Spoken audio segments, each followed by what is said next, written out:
চারমিনার 430 বছরের বেশি পুরানো এই স্থাপত্য ভারতের বিভিন্ন জনপ্রিয় স্থাপত্যের মধ্যে অন্যতম। তাই আজ আমি এই ঐতিহ্যময় পুরানো স্থাপত্যের ইতিহাস জানতে ঘুরতে চলে এসেছি হায়দ্রাবাদের চারমিনারে।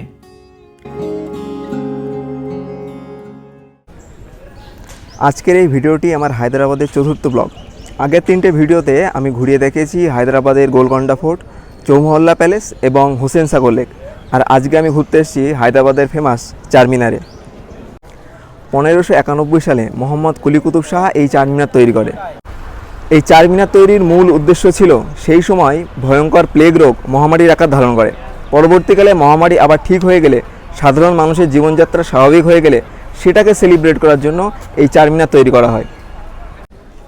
চারমিনারে ঘুরতে এসে আপনি কিন্তু চারমিনারের ওপরে উঠতে পারেন, যার জন্য আপনাকে সকাল 9টা থেকে বিকেল 5:30টার মধ্যে এখানে আসতে হবে। আর টিকিট মূল্য হচ্ছে ভারতীয়দের জন্য মাত্র 25 টাকা। চলুন তাহলে আপনাদেরকে ঘুরে দেখায় কেমন লাগে চারমিনারের ওপর থেকে আশপাশটা দেখতে।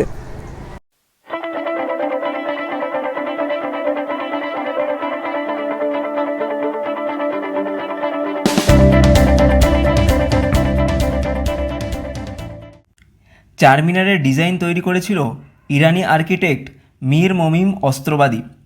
চারমিনারের বিশেষত্ব হলো যে কোনো সাইড দিয়ে চারমিনারের 4টি মিনার একসাথে দেখা যায় না, এবং চারমিনারের প্রত্যেক সাইডে একটা করে ঘড়িও দেখতে পাওয়া যায়।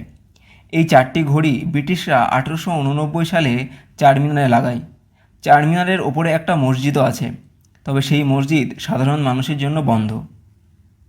চারমিনারে মোট 9টি ফ্লোর আছে, তবে সাধারণ মানুষের জন্য কেবলমাত্র 5th ফ্লোরটি খোলা।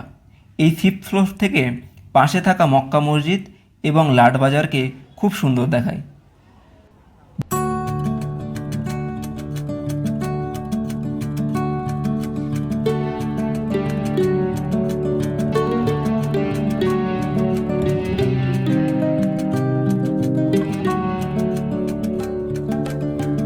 বলা হয় চারমিনার থেকে একটা সুড়ঙ্গ রাস্তা গোলকোন্ডা ফোর্ট পর্যন্ত ছিল, কিন্তু সেই সুড়ঙ্গ রাস্তা এখন বর্তমানে বন্ধ করা হয়েছে।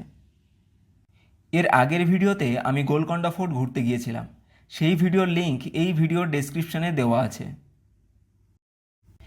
চারমিনারের দক্ষিণ পশ্চিম দিকে আছে মক্কা মসজিদ। এই মক্কা মসজিদ হায়দ্রাবাদের সবথেকে পুরানো এবং বড় মসজিদ। 1614 সালে এটি নির্মাণের কাজ শুরু হয় এবং 1694 সালে তা সম্পূর্ণ হয়। কুলি কুতুব শাহ মক্কা গেলে সেখান থেকে মাটি নিয়ে আসেন, আর সেই মাটির ইট তৈরি করে এই মসজিদের ভিত বানানো হয়।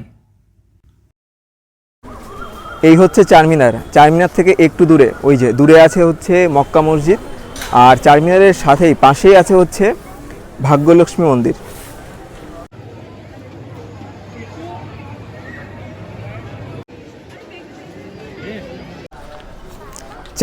চারমিনার ছাড়াও আর একটা ফেমাস জায়গা হচ্ছে চারমিনারের পাশে থাকা লাটবাজার। চলুন আপনাদেরকে ঘুরিয়ে দেখায় সেই লাটবাজার।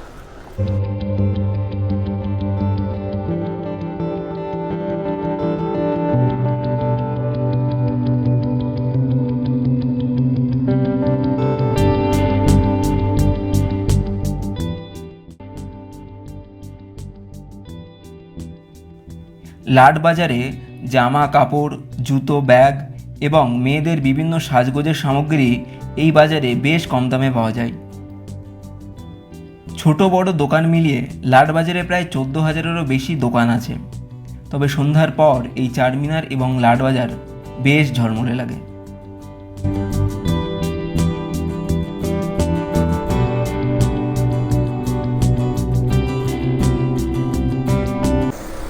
আপনি যদি চারমিনার ঘুরতে আসার প্ল্যান করেন এবং আপনি যদি এটা ভেবে থাকেন যে চারমিনারের উপরে উঠবেন, তাহলে একটা ইম্পর্টেন্ট জিনিস আপনাদের জন্য বলে রাখি, ব্যাগ নিয়ে কিন্তু আপনি চারমিনারের উপরে উঠতে পারবেন না।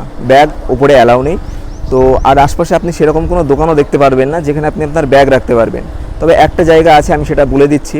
এই চারমিনারের পাশে আছে প্যারাডাইস রেস্টুরেন্ট। প্যারাডাইস রেস্টুরেন্টের পাশে ছোটো ছোটো অনেক দোকান আছে। ওখানে আপনি জিজ্ঞাসা করবেন, ভেতরে একটা দোকান আছে যেখানে আপনি আপনার ব্যাগ রাখতে পারবেন। ব্যাগ রাখার ভাড়া হচ্ছে 20 টাকা করে। এই চারমিনার ছাড়াও আমি হায়দ্রাবাদের আরও 3টে ফেমাস জায়গা যেমন গোলকোন্ডা ফোর্ট, হোসেন সাগর লেক এবং চৌমহল্লা প্যালেসে ঘুরতে গিয়েছিলাম। এই 3টে ভিডিওর লিংক আপনি এই ভিডিওর ডেসক্রিপশানে পেয়ে যাবেন। তো এটাই ছিল চারমিনার এবং চারমিনারের সমস্ত ইতিহাস। আজকের এই ভিডিওটা এই পর্যন্তই, দেখা হচ্ছে পরের ভিডিওতে।